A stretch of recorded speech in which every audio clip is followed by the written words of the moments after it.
Эфир Абхазского телевидения продолжает русская служба новостей. Здравствуйте. Сегодня в выпуске. Продолжается дело по тройному убийству. Дал показания один из 5 подсудимых Эрик Чкадова.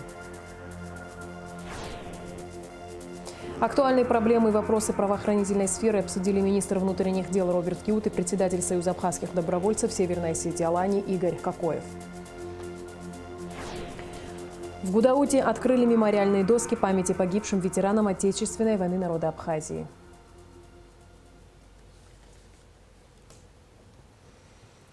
1200 домовладений пострадали во время июльского наводнения в Гагарском районе. На данный момент уже начались выплаты компенсаций наиболее пострадавшим семьям. На общую сумму порядка 40 миллионов рублей средств местного бюджета помощь получат 464 семьи. Выплаты планируют завершить к концу текущего месяца. Сейчас денежную компенсацию от 50 до 500 тысяч рублей получили 135 семей. О том, как жители Гагры налаживают быт после разрушительного наводнения, смотрите в ближайших выпусках новостей.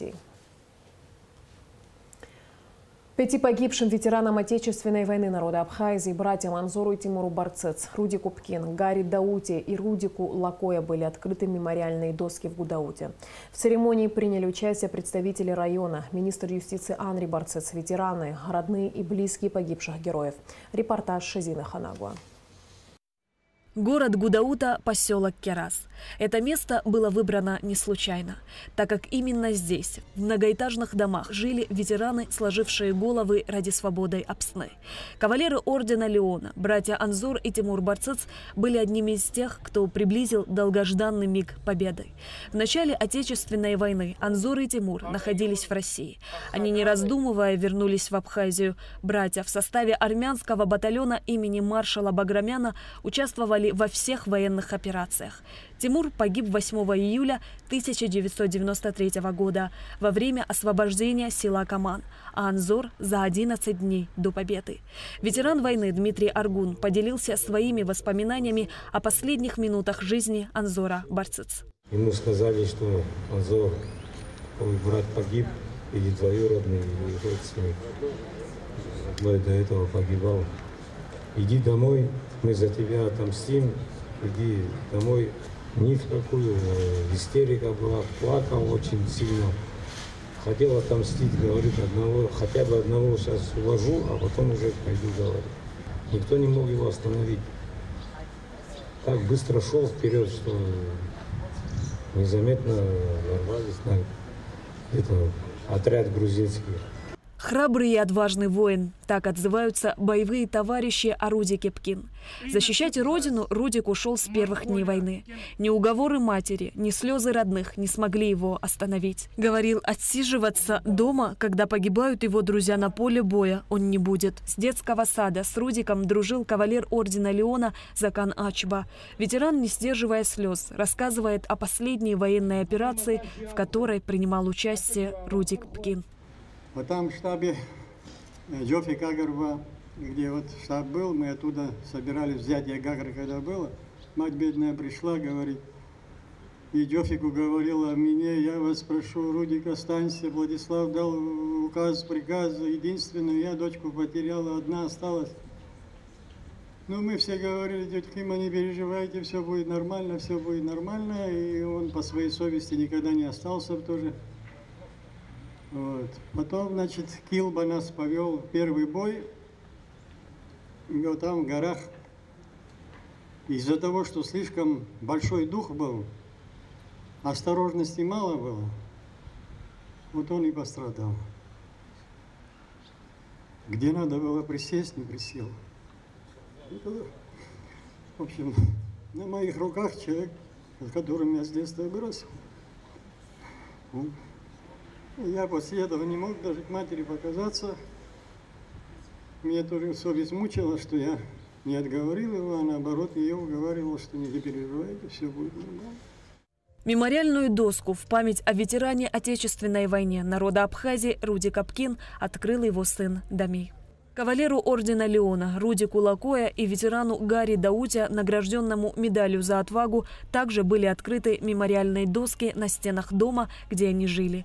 Много теплых слов и воспоминаний прозвучало в этот день, а дети прочитали стихи о войне.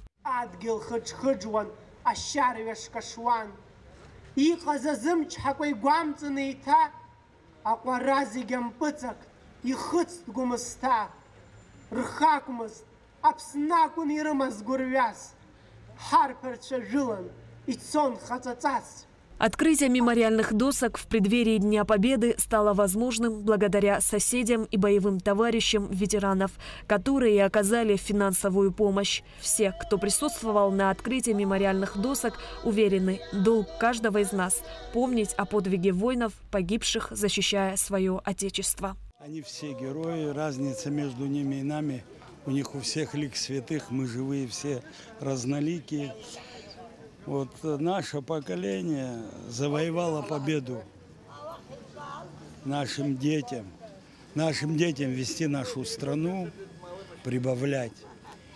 И в идеологическом плане воспитывать своих детей, чтобы мы никогда не забывали своих героев, вот, чтобы вот все то, о чем мечтали наши братья, наши боевые друзья, достигнуто. Это независимость, это вот свобода, та, которую мы имеем. Наш народ победил в этой войне. Вот. Это свершилось, это сбылось. Мужество, проявленное абхазскими бойцами в Отечественной войне, навсегда останется в истории Абхазии. А эти мемориальные доски станут символом вечной памяти о бесстрашных героях, отдавших жизнь за свободу Родины. Шазина Ханагуа, Инвер Арджиня, Адам Арджиня, Абхазское телевидение. Чрезвычайный полномочный посол Республики Абхазия в Республике Никарагуа Инар Ладария посетил торжественное мероприятие, посвященное 109-й годовщине открытия Панамского канала. На мероприятии была представлена информация по строительству, текущему состоянию, перспективам развития Панамского канала. Культурная программа состояла из музыкальных и танцевальных номеров, отражающих культуру Панамы. В мероприятии приняли участие советник президента Никарагуа Лауреану Артега, глава МИД Никарагуа Денис Манкада, мэр города Манагуа Рейна Руэда, представители различных министерств и ведомств Никарагуа, члены дипломатического корпуса, аккредитованного при правительстве Республики Никарагуа. В США могут применить так называемые оборонительные биотехнологии в наступательных целях и подготовить новую пандемию, занимаясь мутацией вирусов. Об этом заявил начальник войск радиационной, химической и биологической защиты Вооруженных сил России генерал-лейтенант Игорь Кириллов на брифинге. Он напомнил о создании в США управления по подготовке к пандемиям и политике реагирования. Это подразделение будет отвечать за выбор методов борьбы с биологическими вызовами. По словам Кириллова, таким образом американские власти приступили к подготовке новой пандемии. Вопросы социальной реабилитации, безопасности, надлежащего контроля со стороны родителей, обучения детей-инвалидов и детей с ограниченными возможностями здоровья обсудил министр внутренних дел Роберт Киут с уполномоченным по правам ребенка в Абхазии Мактиной Джинджолия. Речь шла о частных проблемных случаях, когда в отношении детей применялись незаконные действия со стороны родителей. По итогам встречи Киут и Джинджолия договорились о дальнейшем сотрудничестве в области защиты прав несовершеннолетних.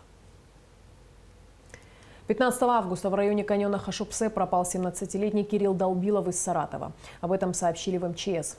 Он вместе с родителями отдыхал в Абхазии. 15 августа вышел один и пропал в районе каньона Хашупсе, отметили в пресс-службе. У подростка проблемы со здоровьем, он прихрамывает. В поисках задействованы сотрудники пожарно-спасательного отряда «Гагры» и милиции. Если кто-либо обладает информацией о Кирилле Долбилове, просьба сообщить по номерам телефонов, которые вы видите на ваших экранах. Актуальные проблемы и вопросы правоохранительной сферы обсуждались на встрече министра внутренних дел Роберта Киута и председателя Союза абхазских добровольцев Северной Осетии Алании Игоря Кокоева. Все подробности в материале пресс-службы МВД. Министр внутренних дел Роберт Кют принял председателя Союза абхазских добровольцев Республики Северная Осетия Алания Игоря Кокоева. Во встрече участвовали советник президента Республики Абхазия по вопросам взаимодействия с ветеранами-добровольцами Северного Кавказа Рисмак Аджинджал и советник президента Республики Абхазия по вопросам спорта Ахра Ашуба. Генерал-майор милиции Кют подчеркнул особое отношение к добровольцам, ветеранам Отечественной войны народа Абхазии в нашей республике. В первую очередь хотел бы поблагодарить за ту работу, которая вами была проведена в период нашей Отечественной войны. Вчера был праздник, День добровольцев. Для нас, для нашей страны, я считаю, что это очень важный день, когда с нами рядом стали наши братья, друзья, те люди, которые с нами решили разделить наше горе и помочь нам в решении тех вопросов, которые нам были необходимы для достижения победы и независимости нашей республики. Игорь Кокоев поблагодарил Роберта Кют за теплый прием, подчеркнув, что перед МВД стоит ряд сложных задач. Вместе с тем Кокоев отметил, что со стороны хорошо видно качественную работу ведомства. Знаем, видим со стороны Министерства внутренних дел, как тяжелая работа проходит. На войне было легче, там был один враг. Да, это да. Мы с ним жестко боролись. Здесь наши правонарушители, конечно, для вас и брата, и граждане, с ним как-то по-другому приходится. Я вчера вам сказал, я сам сотрудник, бывший на пенсии, знаю, что это такое. Желаю вам в дальнейшем, чтобы все вот это проходило, как говорится, в духе абсурда. Закон есть закон, законом суров, но для всех он закон. Наше братство будет продолжаться с нашей стороны, с общественной стороны, где мы вам нужны будем в вашей системной работе. Всегда будем рядом, потому что мы продолжаем традиции наших предков. В ходе встречи Кют и Кокоев обсудили актуальные проблемы и вопросы правоохранительной сферы. К материалам дела по тройному убийству по ходатайству стороны защиты приобщены новые документы. Речь идет о независимом заключении баллистического исследования. Подобное решение принято на очередном заседании Верховного суда по делу о тройном убийстве на набережной Махаджиров. На этот раз дал показания один из 5 подсудимых Эрик Чкадуа. Из зала суда репортаж Асиды Малия. О недоверии комплексной судебно-медицинской экспертизе, ранее приобщенной к материалам дела, не единожды говорил адвокат стороны обвинения Автандил Чкадуа.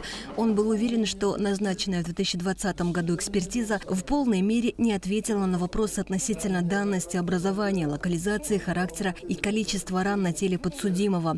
Не получив поддержки суда в назначении новой экспертизы, сторона защиты инициировала собственное баллистическое исследование с привлечением специалиста. Таким образом, заключение, сделанное российским специалистом-экспертом Мирамиром Давыдовым, адвокат Автандил Чкадуа ходатайствовал о приобщении к делу. Представители стороны обвинения озвучили доводы, которые так или иначе указывают на то, что данную экспертизу в материалы дела включать не стоит. Приложенные к заключению свидетельства и печать на документах говорит о том, что Мирамир Александрович Давыдов является экспертом, что исключает возможность проведения каких-либо исследований на территории Республики Абхазия вне рамок заключенных международных соглашений между Абхазией и Россией. Используется постановление Пленума Верховного Суда Российской Федерации 2002 года под номером 8. Ссылка на методику, в названии которой имеется нечитаемое слово, в связи с чем непонятно, имеет ли оно отношение к исследованию. Под номером 9. Непонятен источник, так как название методики не окончено по смыслу. Номер действует. 10. Отсутствует начало текста. Номер 14. Не указан год названия пособия, год выпуска, либо является годом пятизначная цифра. Номера 17 и 18. Ссылки на литературу, на федеральные законы Российской Федерации, действия которых не распространяется на территории Абхазии. Номер 19. Ссылка на приказ МВД Российской Федерации, действия которого не распространяется на территории Республики Абхазия. В выводах данного исследования отсутствует ответ, пояснение, поставлен на основной вопрос номер 1, что говорит о неполноте заключения. По мнению заместителя генерального прокурора Руслана Тыркба, основания для отказа в приобщении новой экспертизы есть. В первую очередь ввиду нарушения Уголовно-процессуального кодекса. Адвокат Инга Габилай считает, что в материалах экспертизы допущены ошибки наряду с тем, что сам Давыдов получил разрешение на проведение судебных экспертиз раньше, чем получил диплом судебного эксперта. В целом, сторона обвинения считает заключение эксперта неполным и необоснованным, с чем адвокат Автандил Чкадуа не согласен. Выслушав обе стороны, судейская коллегия озвучила свое решение. Заявленное ходатайство адвокатом ЧКАДО о приобщении к материалам дела заключения специалиста за номером 2/2023 25 июля 2023 года удовлетворить и приобщить данное заключение к материалам дела. Как уточнила судья, такое решение принято для того, чтобы в последующем иметь суждение о его допустимости. Судебное заседание продолжилось дачей показаний подсудимого Эрика Чкадуа, которому вменяется совершение умышленного убийства общеопасным способом, незаконный оборот огнестрельного оружия и умышленное уничтожение чужого имущества. Также Эрик Чкадуа обвиняется в хищении 2 транспортных средств. Вопросы задавала адвокат стороны защиты Марина Таня, которая поинтересовалась о том, в каких отношениях он состоял со всеми подсудимыми – Бесланом Бганба, Асланом Блаба, братьями Дату и Демура Махалая. Дату Ахалая познакомились где-то в 2017 году. Там товарищ наш познакомил Ахра. Блаба я знаю близко. Гамба я тоже знаю близко, дружим. Демура Ахалая я видел всего лишь 1 раз. В каких взаимоотношениях вы состояли с Акиртава Доминика, если вы ее знали? Акиртава Доминику я вообще не знал. На вопрос в части кражи автомашины, обнаруженной в гараже отца Чкадуа в селе Очхоз, он ответил, что не имеет к данной автомашине никакого отношения. Заверил, что в гараж машину поставил по чьей-то просьбе. Обнаруженные как в машине, так и в самом гараже вещи, среди которых есть охотничья накидка, брюки и маска, не имеют к данному делу никакого отношения. В 2019 году, в середине где-то апреля, ко мне обратился человек, попросил поставить машину в отцовский гараж. Я поставил машину. На тот момент я вообще не знал, что внутри машины находится. Вторую машину я в гараж не ставил. Гараж мне второй вообще не принадлежит.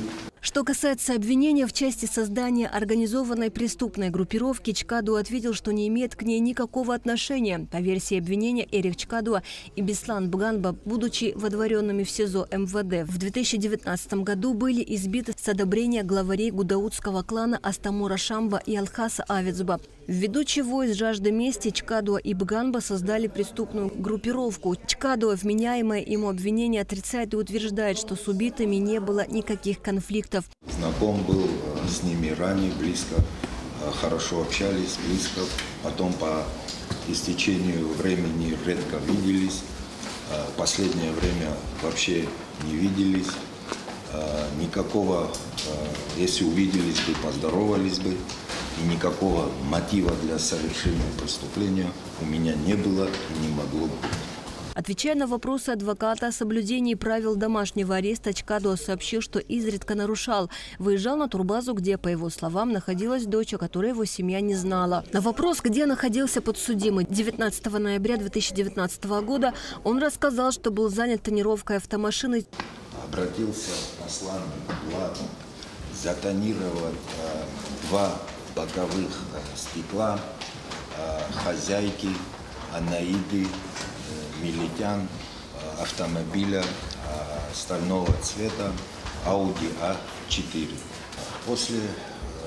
После чего я сидел на турбазе, игрался с ребенком. Ника Алхазов и Жанна забрали машину, отвезли Audi Анаиды, отвезли к автомобилю Чолари. Или Ника Алхазов меня отвез домой на Джонуа, или я на такси поехал. Находясь на Джонуа, Аслан сообщил мне, что машина готова. Я набрал Жане, говорю, заберите машину. Однако в этот день, как рассказал Эрик Чкадуа, пришлось затонировать и лобовое стекло. Этого не было сделано изначально, поскольку, как пояснил Чкадуа, вышло недопонимание с хозяйкой автомашины. Подсудимый рассказал, что он выехал на Новый район по своим делам, затем связался с Асланом Блабба, которого попросил затонировать лобовое стекло автомашины в долг. Забрал машину, покрутился там, сделал свои кое-какие дела. Поехал на район, набрал Аслана. На Новый район? На Новый район, да.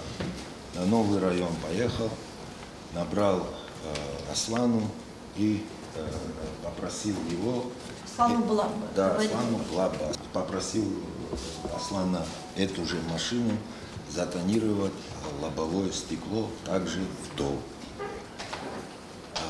На районе встретился случайно с Дату Ахалая. Дату Ахалай отвез Чкадуа к мастеру на поклейку лобового стекла. Подсудимый сказал, что в течение 15 минут обсуждали с ним вопросы установки майнеров. Затем вернулся домой по улице Джонуа, откуда, связавшись с Жанной Шенкау, он, взяв сумму денег в размере 1500 рублей, поехал в мастерскую к Автандилу Чулария. Я Дату детали не посвящал, что я хочу там лобовое затонировать, или что мне машину надо отогнать, что это. Я его в эти детали вообще не посвящал. Я ему говорю, хорошо, если имеешь, тогда набери, скажи, что Аслан за что просил, он в курсе. Ну вот здесь фонограмму мы слышали, Дату ему набрал, положил трубку и говорит мне, давай я тебя отвезу. В каком ты состоянии? А в каком ты состоянии? Спишь, говорит, на ходу. Я говорю, слушай, я за руль сажусь, я трезвею, говорю, и за это не переживай. После этой беседы Эрик Чкадуа сел в машину и поехал с Алхазовым. Затем оставил машину Анаиде Меликян, после чего вместе с Алхазовым он уехал на турбазу и остался там. Подсудимый ответил и на вопросы о том, чем занимался 22 ноября 2019 года. Он пояснил, что 20 и 21 числа он пользовался машиной родителей марки Toyota Prado с номерными знаками 010. А 22 числа он купил корм для собаки и собирался поехать на учхоз, чтобы покормить питомца. Эрик Чкадуа уточнил, что примерно после 11 часов он поехал в учхоз через новый район. Машину припарковал сзади дома и занес корм в гараж. По его словам, именно в этот период времени он встретился с соседом. Их беседа длилась около 10 минут, после чего он зашел в дом и принял психотропный препарат. Сколько времени в общем пробыл в этом доме, Чкадуа не помнит, но уточняет то, как вышел из дому и встретил соседку Полину с детьми. После 10-15 минут общения он вновь вернулся в дом, а затем выехал в сторону нового района. Вы в своих показаниях, которые давали ранее, на предварительном следствии говорили, что якобы в учхозе вы находились 20-30 минут. А сейчас по вашему рассказу не так получается. Объясните вот это. Я в своих показаниях много чего говорю, что я не помню. 20-30 минут я имел в виду вообще, что я находился, кормил собаку. Все, ясно. На учхозе. А если бы мне камеры показали бы вообще, мне же никто ничего не показывал. Все понятно. Вот, я исходил из того, что помнил, что Элла где мне сообщила, и из этого я уже исходил и давал указательные показания. Я показывал, где я находился, я говорил свое местонахождение. Также я говорил о том, что машина это Audi, меня спрашивали, я там тоже говорю, что я тоже там не помню, кто забирал даже. Марина Таня поинтересовалась тем, почему Эрик Чкадуа при даче показаний не уточняет время, на что подсудимый ответил, что не помнит таких подробностей. Также ему ничего не известно о госномерных знаках 122 АРН. Ничего не говорит, ни один номер вообще. Здесь Аслан говорил, что он мне, Шенкау, да, говорил, что я просил его от Лексуса номер. Возможно и так, но я это тоже не помню. Вопрос о том, был ли конфликтный инцидент в 2019 году, прозвучал вновь уже от адвоката Автандила Чкадуа, на что подсудимый ответил, что его и братьев Ахалая обвиняли в похищении человека, однако дело в его отношении было прекращено, и никакого конфликтного инцидента не было. Эрик Чкадуа отказался отвечать на вопросы представителей потерпевшей стороны, фамилии Шамба, которые присутствовали на судебном процессе. По какой причине можно узнать? Не можете отвечать на вопросы. Да. По какой причине? Вы говорите именно, а либо других нет? Также он воспользовался правом не отвечать на вопросы стороны гособвинения. Затем судьи обратились к подсудимому с уточняющими вопросами. Вы сегодня сказали, что обнаруженные в ваших гаражах машины поставили по просьбе кого-то. Да. Можете назвать по просьбе? Имя Саид звали парня. Что он по отношению к вам имеет? Ну, ранее я его видел по городу. Как чисто по городу я его знал, никакого отношения он ко мне не имеет. Вы сказали о том, что после убийства на набережной из-за тревоги или безопасности членов семьи вы были вынуждены нарушить домашний арест и скрываться там. Да. Почему это какие-то подозрения возникли в отношении вас? С чем это связано? Как вы можете объяснить? Я не знаю, как это объяснить. Я не могу, почему такие подозрения возникли. Это надо у них спросить. На вопрос о наличии конфликтных ситуаций с убитыми подсудимый ответил, что у него не было с ними никаких конфликтов. Отвечая на вопрос судьи Майи Квициня, он рассказал, что со Стамуром Шамбо и Алхасом Авицба он общался тесно. Однако за год до их убийства их общение прекратилось. Также Чкадуа заверил, что к незаконному хранению оружия не причастен. Вместе с тем не отрицал, что навыками стрельбы обладает, поскольку увлекается охотой. Он подтвердил, что изъятые в качестве вещественных доказательств элементы одежды и в самом деле принадлежат ему. С учетом того, что суд обладает правом задать дополнительные вопросы подсудимым в ходе судебного процесса, на этом дача показаний Эриком Чкадуа была завершена. Следующее судебное заседание запланировано на 22 августа. Асида Малия, Раму Камке, Абхазское телевидение. С 10 по 14 сентября состоятся гастроли Абхазского государственного драмтеатра в Башкортостане. Организационные вопросы, связанные с гастролями, обсудили в Уфе генеральный директор драмтеатра Алхас Чулуко и премьер-министр республики Андрей Назаров. Зрителям столицы Башкортостана Абхазский театр предложит 2 спектакля: «Пешком» в постановке народного артиста Абхазии Валерия Кови и «Сария» в постановке заслуженной артистки Абхазии Мадины Аргун. Гастроли Абхазского театра в Башкортостане пройдут при поддержке президента Абхазии Аслана Бжания. Сухумская команда стала победителем республиканского турнира по волейболу, который прошел 14 августа в селе Чандара. Турнир посвящался памяти погибших в Отечественной войне народа Абхазии. Второе место заняла сухумская команда «Спартак», третья Чандара. Всего в турнире участвовали 6 команд села Члоу, поселка Гулрыбш, по 2 команды из Сухума и села Чандара. Лучшими игроками команд были признаны Ливан Арахамия, «Спартак» и Налчамагуа Ачандара. Лучшим игроком турнира признан тренер и игрок команды Члоу Аслан Адлейпа. И в завершении выпуска о погоде. По сообщению Гидрометцентра, в четверг, 17 августа, на территории Абхазии ожидается переменная облачность без осадков. Очень высокий индекс ультрафиолета. Температура воздуха ночи плюс 22-27, днем 30-35. Температура морской воды плюс 29.